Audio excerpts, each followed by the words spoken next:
오늘 함께 살펴보실 말씀은 다니엘서 1장 8절에서 21절 말씀입니다. 구약성경 다니엘서 1장 8절로 21절, 제가 가지고 있는 구약성경 1231면에 있습니다. 다 찾으셨으면 함께 읽으시겠습니다. 다니엘은 뜻을 정하여 왕의 음식과 그가 마시는 포도주로 자기를 더럽히지 아니하리라 하고 자기를 더럽히지 아니하도록 한간장에게 구하니, 하나님이 다니엘로 하여금 한간장에게 은혜와 긍휼을 얻게 하신지라. 한간장이 다니엘에게 이르되, 내가 내 주 왕을 두려워하노라. 그가 너희 먹을 것과 너희 마실 것을 지정하셨거늘 너희의 얼굴이 초차하여 같은 또래 소년들만 못한 것을 그가 보게 할 것이 무엇이냐. 그렇게 되면 너희 때문에 내 머리가 왕 앞에서 위태롭게 되리라 하니라. 한간장이 다니엘과 하나냐와 미사엘과 아사라를 감독하게 한 자에게 다니엘이 말하되, 청하오니 당신의 종들을 열흘 동안 시험하여 채식을 주어 먹게 하고 물을 주어 마시게 한 후에 당신 앞에서 우리의 얼굴과 왕의 음식을 먹는 소년들의 얼굴들을 비교하여 보아서 당신이 보는 대로 종들에게 행하소서 하며, 그가 그들의 말을 따라 열흘 동안 시험하더니 열흘 후에 그들의 얼굴이 더욱 아름답고 살이 더욱 윤택하여 왕의 음식을 먹는 다른 소년들보다 더 좋아 보인지라. 그리하여 감독하는 자가 그들에게 지정된 음식과 마실 포도주를 제하고 채식을 주니라. 하나님이 이 네 소년에게 학문을 주시고 모든 서적을 깨닫게 하시고 지혜를 주셨으니, 다니엘은 또 모든 환상과 꿈을 깨달아 알더라. 왕이 말한 대로 그들을 불러들일 기한이 찼으므로 한간장이 그들을 느부갓네살 앞으로 데리고 가니, 왕이 그들과 말하여 보매 무리 중에 다니엘과 하나냐와 미사엘과 아사랴와 같은 자가 없으므로 그들을 왕 앞에 서게 하고, 왕이 그들에게 모든 일을 묻는 중에 그 지혜와 총명이 온 나라 박수와 술객보다 10배나 나은 줄 아니라. 다니엘은 고레스 왕 원년까지 있으니라. 아멘. 어제 살펴보았듯이 다니엘서는 하나님의 백성 유다는 바벨론에 의해 침공을 받았고, 하나님의 전해 기구의 일부는 바벨론 신전 창고에 옮겨지게 되었습니다. 인간적인 관점으로 바라보았을 때 하나님의 백성이 패배하고 하나님의 전해 기구가 바벨론의 신전 창고에 옮겨졌다는 것은 바벨론 신이 유다 신, 곧 하나님을 이긴 것을 의미했습니다. 그러나 우리는 그 실상이 그것이 아님을 잘 압니다. 어제 본문 2절에서 누가 그렇게 하셨다라고 말합니까? 주께서, 곧 하나님께서 넘기셨다라고 말을 합니다. 유다 백성의 죄악으로 말미암아 하나님께서 바벨론을 유다를 치는 심판의 도구로 사용하신 것입니다. 그렇다면 하나님께서 하나님의 백성을 완전히 버리셨는가? 이제 더 이상 그들과 함께 하시지 않는가 하는 의문이 듭니다. 오늘 본문은 그 질문에 대한 답이 제시되어 있습니다. 그 답이 무엇입니까?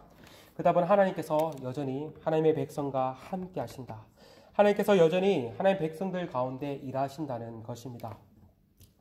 바벨론 왕 느부갓네살은 이스라엘 자손 중 출신 성분이 좋고 총명한 소년들을 바벨론에 끌고 왔습니다. 그 소년들 중에 다니엘과 세 친구가 있었습니다. 느부갓네살 왕은 그들을 제국을 위해 헌신할 일꾼들로 만들기 위해 작업에 착수하였습니다. 바벨론의 학문과 언어를 가르치게 하였고, 자신이 지정한 음식과 포도주를 마시게 하였고, 바벨론식 이름으로 계명했습니다. 이러한 작업들을 통해 하나님의 백성이라는 정체성을 말살하고자 하였던 것입니다. 하나님 나라의 관점으로 보았을 때 큰 위기가 발생한 것입니다. 그런데 오늘 본문을 보니 다니엘은 그것에 순응하지 않았다라고 말을 합니다. 8절에 이렇게 말합니다. 다니엘은 뜻을 정하여 왕의 음식과 그가 마시는 포도주로 자기를 더럽히지 아니하리라 하고 자기를 더럽히지 아니하도록 한간장에게 구하니. 다니엘은 느부갓네살의 뜻을 따라 그가 주는 혜택을 마음껏 누리며 살 수 있었습니다. 이대로 왕의 말에 순응하며 살아가면 출세를 따라온 당상이었습니다. 그러나 다니엘은 일신의 안일에 급급하지 아니하고 하나님의 백성의 정체성을 따라 살기로 뜻을 정하였습니다. 뜻을 정하여 왕의 음식과 포도주로 자신을 더럽히지 않기로 결단한 것입니다. 그리고 그 뜻을 정하였을 뿐만 아니라 그 뜻을 한간장에게 나아가 전달하였습니다. 왕이 내린 명령을 거부하고 자신의 뜻대로 행동한다. 이것은 왕을 향한 반역으로 간주되어 큰 처벌을 받는 위험천만한 일이었습니다. 그러나 다니엘은 죽으면 죽으리라는 심정으로 왕에게 나아가 에스더처럼 죽으면 죽으리라는 심정으로 한간장에게 나아갔던 것입니다. 그래서 어떻게 되었다라고 말을 합니까? 9절에 하나님이 다니엘로 하여금 한간장에게 은혜와 긍휼을 얻게 하셨다라고 말을 합니다. 이것을 통해 우리는 하나님께서 여전히 하나님의 백성들과 함께 하시며 하나님의 백성들 가운데 일하신다는 사실을 발견할 수 있습니다. 하나님께서는 이방 땅, 특별히 바벨론 가운데도 생생하게 일하신 것입니다.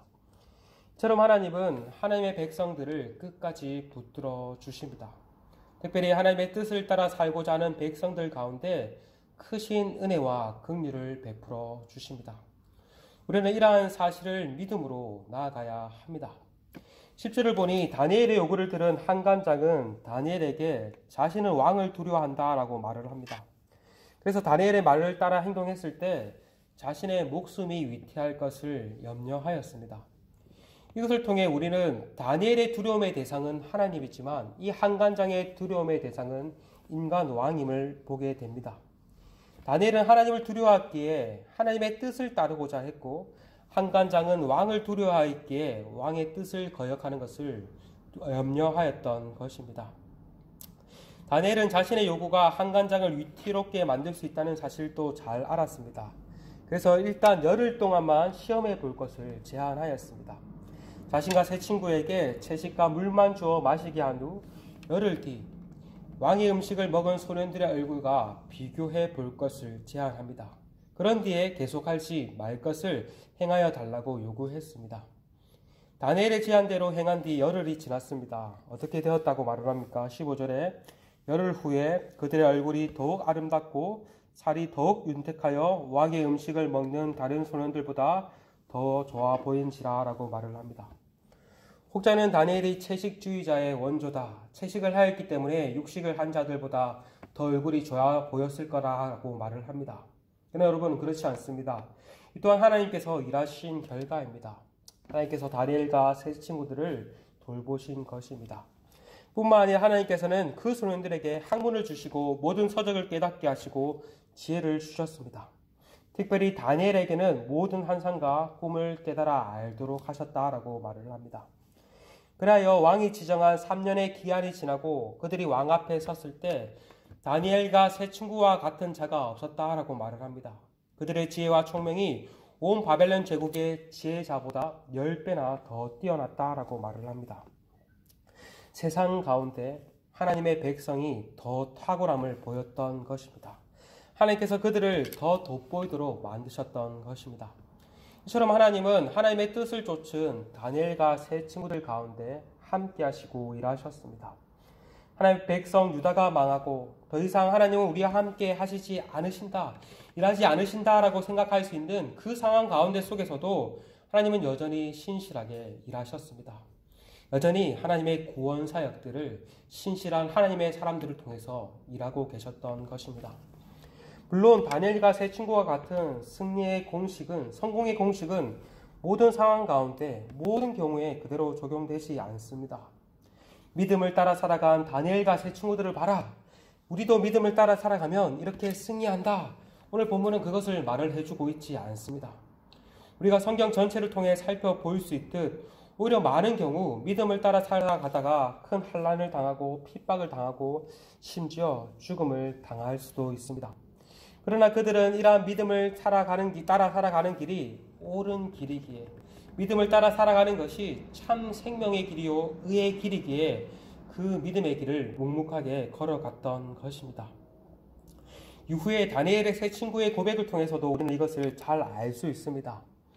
다니엘서 3장을 보면 다니엘의 세 친구들은 왕의 신상에 절하지 않았다는 이유로 풀무불 가운데 던져질 위기에 처했습니다.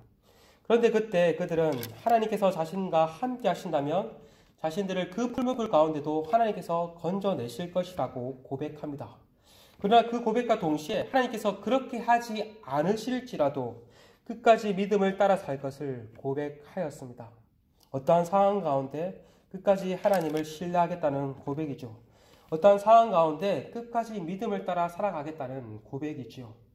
여러분, 오늘도 여전히 바벨론과 같이 하나님의 백성의 정체성이 아닌 세상의 가치를 따라 살 것을 세상은 우리에게 끊임없이 요구합니다. 이러한 시대 가운데 이러한 세상의 가치를 따라 살아가지 않는 것은 쉬운 일이 아닌 것 같습니다. 그러나 그럼에도 불구하고 우리가 뜻을 정하고 믿음을 따라 살아가야 할 이유가 무엇입니까? 그것이 바로 옳은 길, 의의 길, 그 길이야말로 참 생명의 길이기 때문입니다. 바라기는 오늘 또한 오늘 하루도 우리가 하나님 앞에 우리의 뜻을 정하고 옳은 길, 의의 길, 참 생명의 길을 따라 살아가는 우리 모두가 되시길 간절히 소망합니다. 시간 함께 말씀을 붙잡고 기도했으면 좋겠습니다.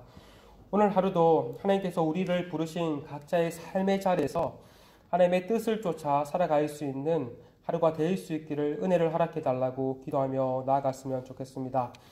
또한 이태원에서 희생당한 유가족들을 위로하시고 원인들이 잘 규명되어 앞으로는 이러한 인재가 일어나지 않도록 하나님이 우리 사회를 붙들어 달라고 기도합시다.